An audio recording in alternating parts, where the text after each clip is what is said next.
There are a number of strategies and systems you can use to keep visitors coming back to your website. So AdWords remarketing, which is sometimes called retargeting, allows you to target previous visitors or audiences, as Google prefers to call them, in different ways to get them back to your website. So remarketing on AdWords can work in different ways. The first is remarketing lists for search ads, or RLSAs. You've got a couple of options here. You can target previous visitors based on their behaviour with the same ads, but with additional bid adjustments. For example, basket abandoners. You may want to bid up 100% or more to give your ad top visibility if they're still looking for that product, or bid up by around 25% for product viewers that have had more than a 4 or 5 page visit depth. Another option is to target previous visitors with different remarketing messages, such as come back and complete your order with free shipping. These types of campaigns are about targeting previous visitors that are still searching for those products, so it's getting them back when they're further down the buying cycle. Then we have standard remarketing campaigns. So these are text or banner ads which are great for targeting previous visitors when you've got something special to promote. So a sale, event, something happening with products or services that they were specifically looking at.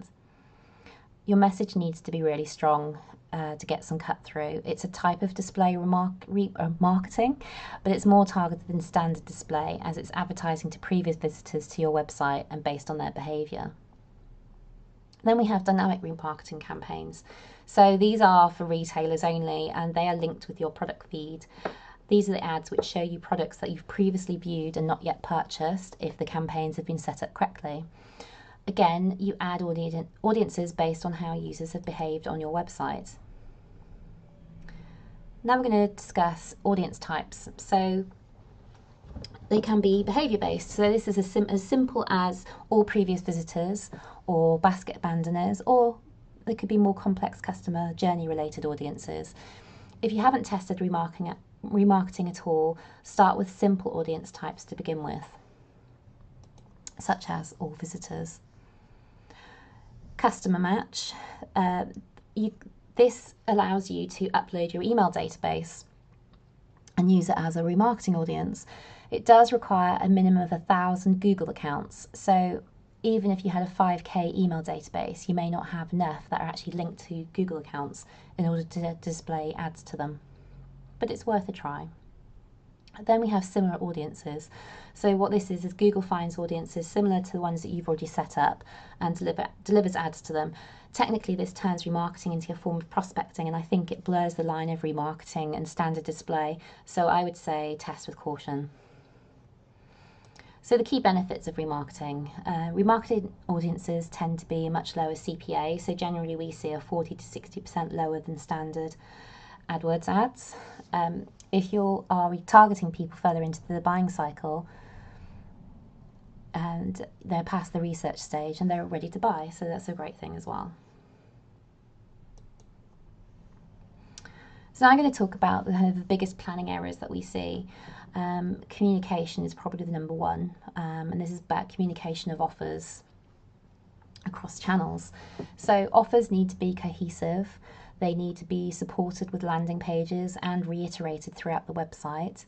It's no good just sticking a 10% off code on your AdWords ads and then you've got nothing on your website about them, because people just don't remember codes, and you'll probably lose them as a customer.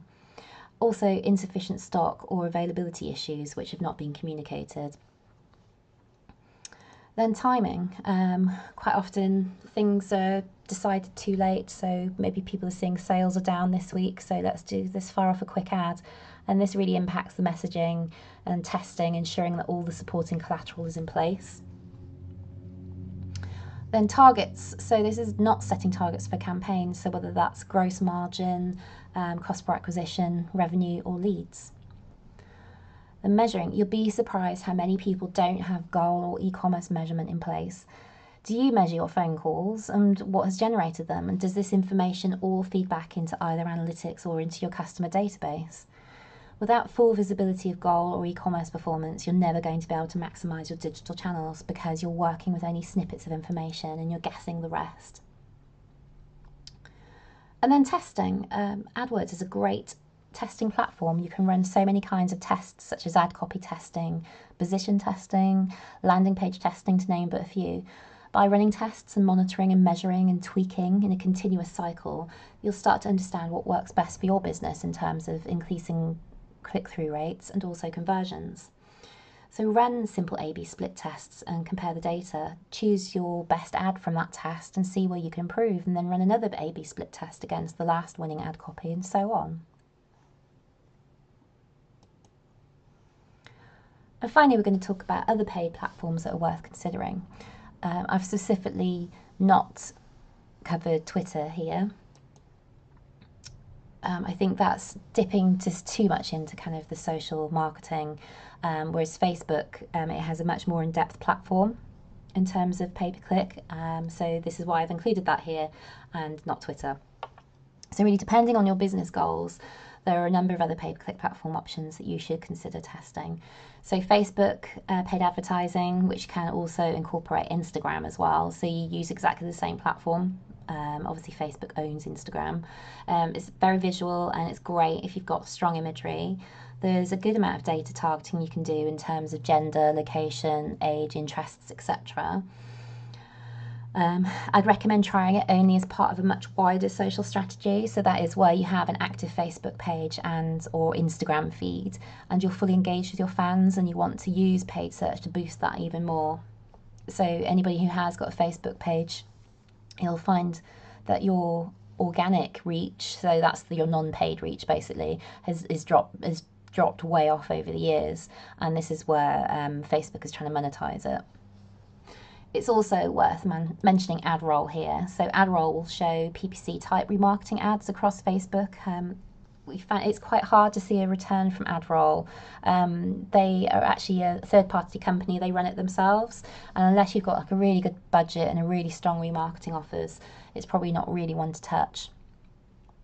Pinterest advertising. So Pinterest is a really interesting platform. So it's achieved phenomenal growth in the last 5 years, going from 6 employees in the US up to over 900 worldwide. The UK growth on this platform is around 2 years behind the US, but the main demographic is around 90% female. That's worldwide. It's not such a big split in the UK.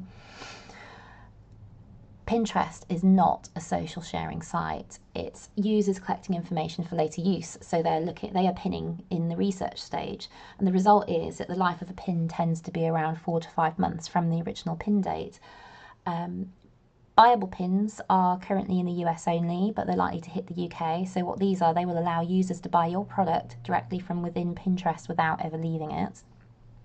Rich pins, which are available in the UK, these pull out rich snippet data from your website to populate useful information within your pin. So pricing, recipe information, little facts. These can be used as promoted pins, as can any normal pins, with demographic and interest targeting. So really here, strong visuals are absolutely key. So think kind of print marketing. Just remember that Pinterest is not a social sharing site. LinkedIn ads are expensive, but they are also highly targeted, and they are best suited to B2B type selling. You can do sponsored posts, display ads, PPC type advertising. Basically, the more detailed your targeting is, the higher the cost per click. And that brings me to the end of the presentation. So I hope you found it useful. If you've got any questions, please contact us on chat@infinitynation.com, or please leave a comment on this video. Thank you.